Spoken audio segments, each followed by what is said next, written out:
in my conversations and in data that I've collected from people from healthcare is there seems to be almost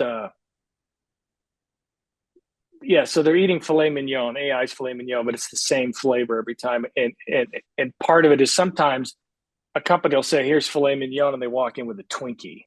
And so Yeah.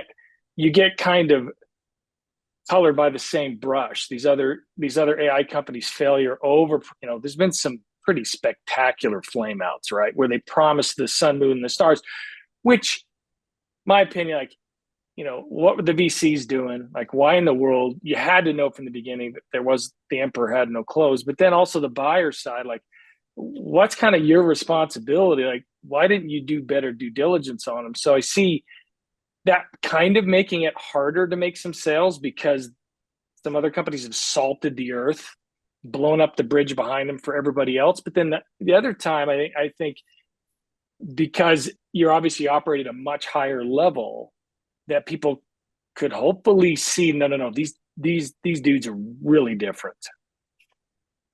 Well, first of all, thank you. And honestly, you're right. I think that part of the challenge is the hype and hyperbole we have in the space. And it's so weird because on the one hand, I feel that we have so much hype, and on the other, I do feel this is the most transformative piece of technology that healthcare has seen. So it's kind of weird because I feel like both are actually true at the same time. And look, is there a dystopian future where people are going to be implementing a lot of AI wrongly and then it's going to implode? Like, absolutely. I think that is a very, very, very real risk.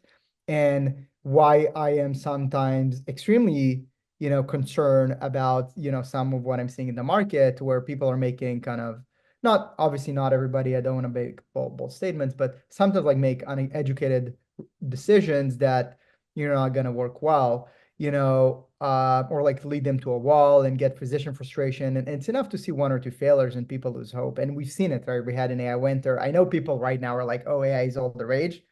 But I mean, we're like a few failures away from this like blowing up in our faces. And therefore, in my mind, the only path forward right now is like an actual education. I mean, that's the one thing I will say, and say to everybody who listens, I've been invited multiple times just this past month to speak with health system executive suites to just educate them about the market, not about Aidoc even, right? Just like what's going on, what to look for. In my mind, like if people are educated, we win. Not because, I mean, we'll not just because I think we have the best offering, because I think people would have the right path forward in their thinking. And you're absolutely right. It can massively backfire. And I think the only way is like true education, really smart people digging in, understanding what's real, what's hype. And I know how difficult it is. Like the one thing that people don't realize sometimes, like me as a platform, I also vet companies that onboard on my platform. So I see like if I'm Yeah. having a hard time, right, deciding what's real and what's not, like I'm sure the market is like 10 times right. I mean, even for us, it's very difficult. So I get it. I like truly, truly get it. But honestly, that's the only path forward.